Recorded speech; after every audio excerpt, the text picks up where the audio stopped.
नमः सभाभ्यः सभापतिभ्यश्च विश्वनाथाय नमो नमः। काशी नगरी के प्रांगण में काशी हिंदू विश्वविद्यालय है, क्योंकि वह तो मुक्ति का क्षेत्र है, विशुद्ध ज्ञान का क्षेत्र है, और उस ज्ञान के क्षेत्र में हमारे विद्यार्थी आए, अध्ययन करें, शरीर से स्वस्थ, मन से स्वस्थ रहें, अन्य विषयों के माध्यम से अर्थात इस विज्ञान के भी माध्यम से ज्ञान का अर्जन करें, तो उसके लिए भगवान का यह प्रांगण है। इसमें यह काशी हिंदू विश्वविद्यालय, और यह संयोग है कि यह वैदिक विज्ञान केंद्र भी भगवान विश्वनाथ की असीम अनुकंपा से, जो कि काशी हिंदू विश्वविद्यालय में प्रभु विश्वनाथ रूप में विराजमान हैं, उन्हीं के प्रांगण में यह नवीन पुष्पित हो रहा है। मंच पर विराजमान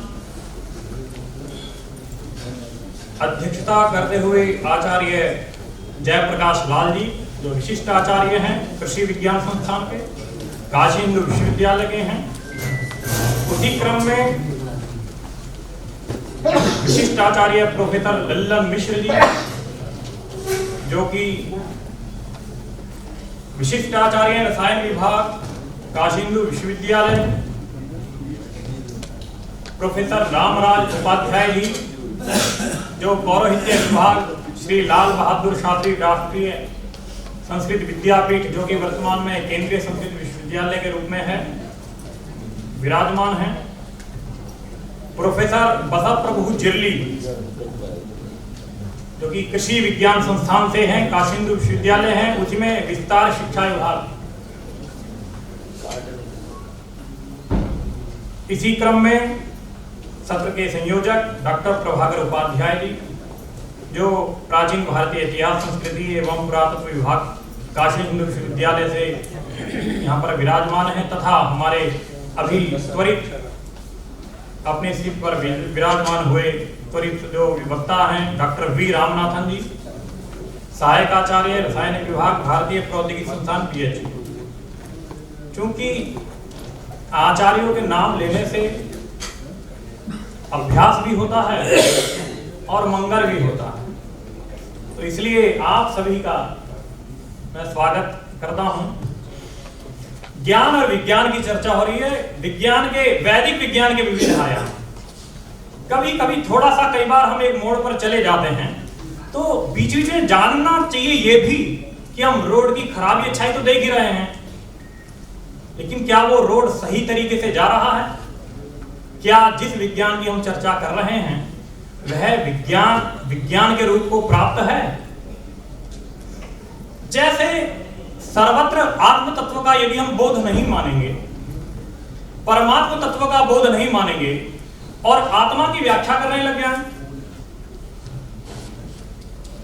अपने सुख दुख की चर्चाएं करें, हमारा शरीर कैसे स्वस्थ रहेगा, निरोग रहेगा, ये सब चर्चाएं करें, तो क्या वह आत्मज्ञान की कोटि में आ सकेगा? परमात्मा केंद्र में होना चाहिए। इसलिए जहां पर भगवान गीता का पूरा अध्याय ही है ज्ञान विज्ञान योग, भगवान अर्जुन से कहते हैं, यद्यपि कल बहुत सत्र हम सुन भी नहीं पाए, किसी ने कहा भी होगा कि मैं आपको ज्ञान का उपदेश देता हूं, विज्ञान सहित देता हूं। बड़ी बात हो गई कि ज्ञान का उपदेश विज्ञान सहित। तो वहां एक आचार्य ने लिखा कि भगवान ने स्व अनुभव, अपने अनुभवों सहित उसको बताया। तो क्या बात आई निकल के?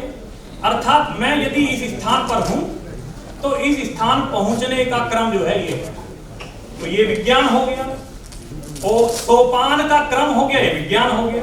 एक बात ये हो गई, लेकिन उसमें केंद्र में ज्ञान होना चाहिए।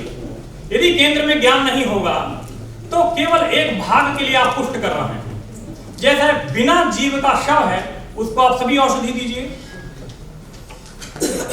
केंद्र होना चाहिए। उसी क्रम में हम ये देखते हैं, एक आचार्य ने लिखा, संभवतः वल्लभ जी ने, कि विज्ञान के रूप में भगवान का जो विभूति योग है, तत्वाध्याय है, वो भी उसमें परिगणित होता है। अब जन सामान्य हम लोग हैं, भगवान है, मूर्ति में है, देवालय में मान लिया, और कहाँ है, ये भगवान सब में है। उसी को उन्होंने तत्व रूप में बताया। रसो अहम अस्मि, मैं जलों के अंदर रस रूप में हूं।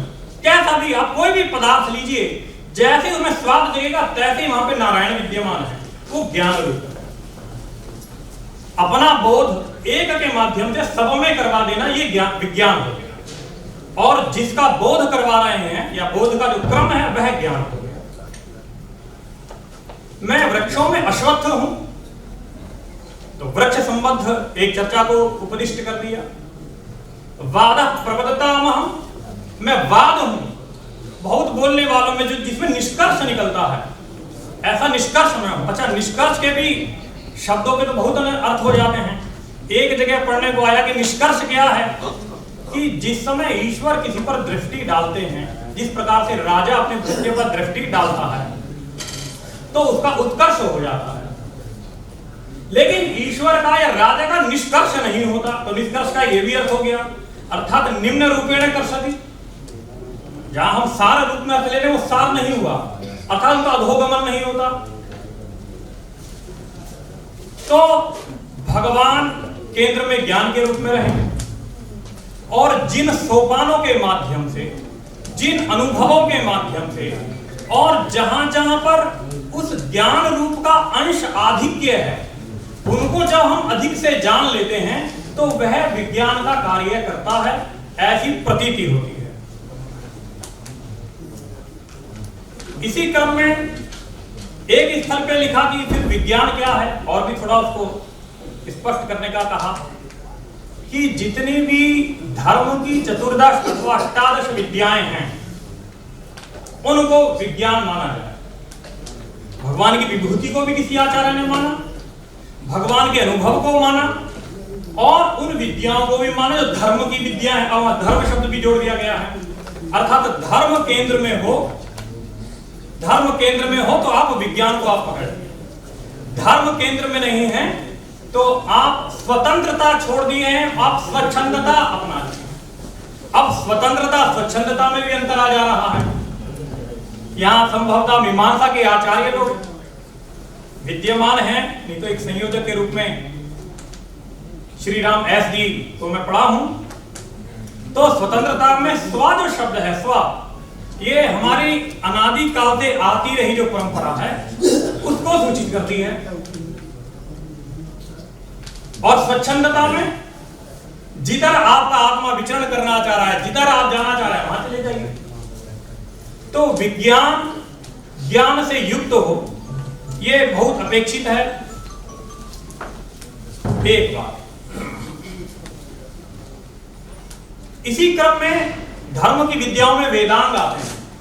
अच्छा, हम लोग सुनने यहां किस लिए इकट्ठे हुए, हम ये सब नहीं सुनना बहुत चाहते हैं। हम सुनना चाहते हैं कोई ऐसे ज्ञान आया, ऐसे एक औषधि बनी कि किसी की 500 शुगर है, तत्काल जो है 105 हो गई। ऐसी औषधि की मैं अपेक्षा करना चाहता हूं, वेद में कोई ऐसे निकल जाए। हो सकता है ये चिंतन है, बड़े बड़े संत ऐसे हुए हैं, मृत व्यक्ति को जीवित कर दिए। लेकिन क्या यह विज्ञान है? क्योंकि अगली बार वो जिस दिन वो गोली खाने लगेगा, तो अगली बार से वो चाय के साथ साथ जो है रोटी में भी चीनी चलने लगेगा, मीठा पराठा बचपन वाला चलने लगेगा। अब आपको कौन सी बनाए? अब आपको 1000 से ऊपर की शुगर वाली औषधि निकालना होगा। तो एक स्थायित्व होना चाहिए।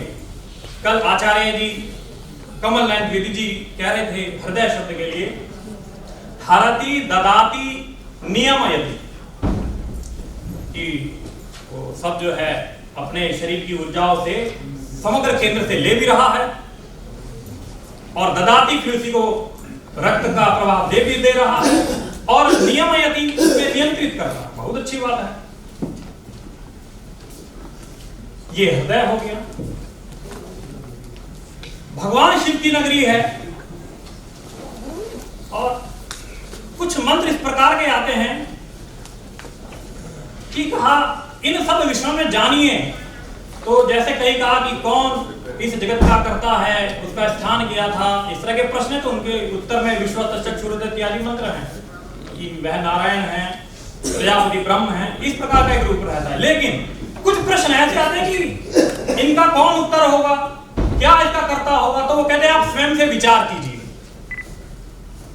मेरा जो वर्तमान में यहाँ पे विषय है वो एक कहीं ना कहीं एक विचार कोटि में ही जा रहा है कि एक इस पे भी विचार अपने से हो जाना चाहिए, इसका विचार क्या है।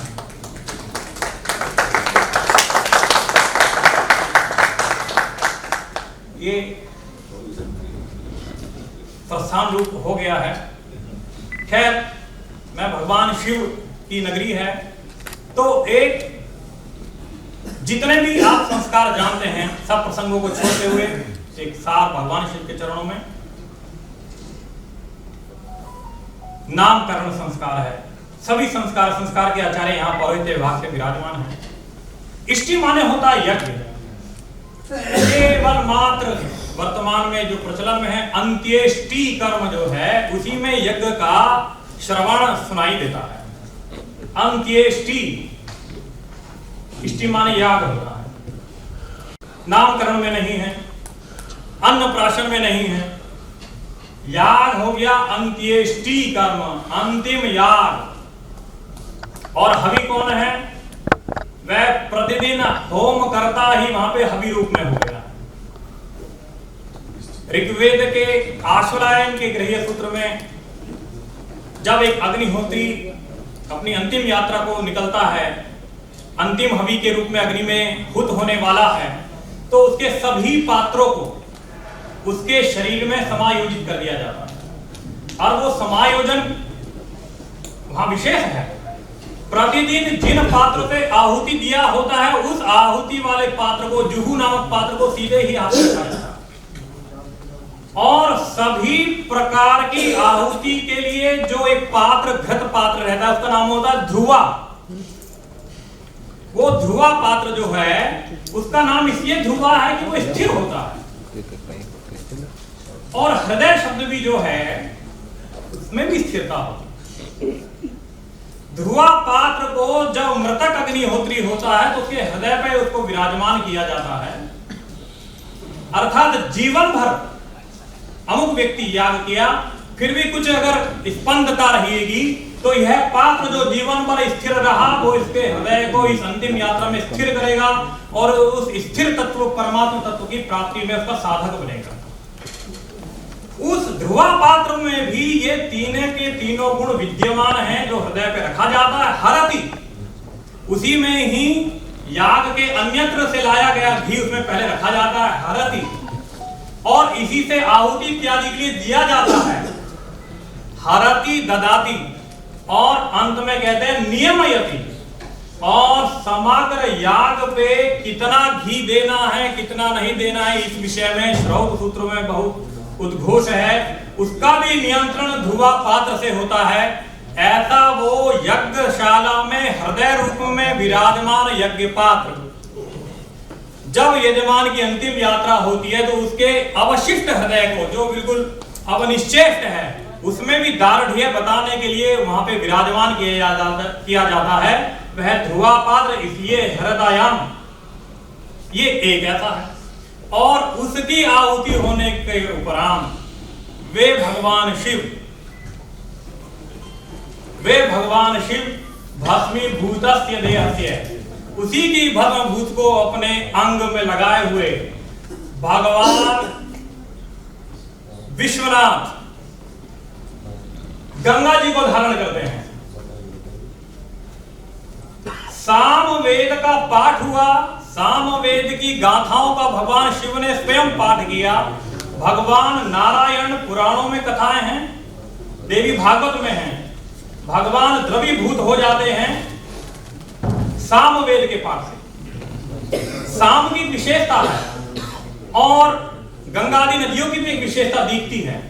जब अपनी सम अवस्था में होती है, नीचे भले ही वहां 4 फुट का ऊंचा पत्थर हो या 10 फुट का हो, लेकिन ऊपर अगर इतना भी जल रहेगा तो अपनी समधारा को विराजमान किए रहती है। ऊपर से समतलत्व दिखाई देता है, तरंग का गुण रहता है। लेकिन ऐसा नहीं है जैसा हम मनुष्यों में होता है कि अगर 10 फुट का रोड ऐसा आएगा तो हमें भी 10 फुट चढ़ना ही पड़ेगा। तो जल में इस प्रकार का भाव नहीं होता।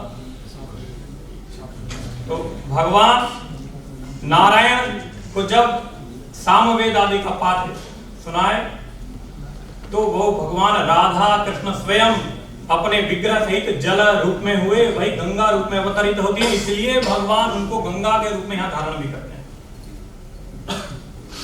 तो इस नगरी का एक अंतिम एक बात कह के कर देते हैं कि होली का दहन आ रहा है, काशी सबसे अलग है। तो एक प्रमाण इसमें भी मिल गया कि तीनों लोगों से सब जगह वहीं होली होगी, या तो 7-8 की होगी या तो 6-7 की होगी, जो पंचांग वाले कहेंगे। लेकिन काशी में कह दिया है कि भगवती 64 देवी जो यहाँ पर विद्यमान है उनका प्रतिपदा की सायंकाल उनका अर्चन होना है, उसी दिन पूर्व में खेल लेना है। ये केवल काशी में ही है और कहीं नहीं होगा। तो इस आधार पर भी इस काशी नगरी की एक सामान्य पर्व के अंदर भी अपनी ये विशेषता लिए है कि वो एक दिन पूर्व इसका जो है दहन हो रहा है, एक दिन पूर्व इसका पीड़न हो रहा है, क्योंकि भगवती 64 देवी के यहाँ पहुंचना है, दर्शन करना है, वो अनिवार्यता है। तीनों लोगों से इसको सिद्ध कर दे रही है। इसी के साथ अपने शब्दों को मैं विराम देता हूँ। सभी का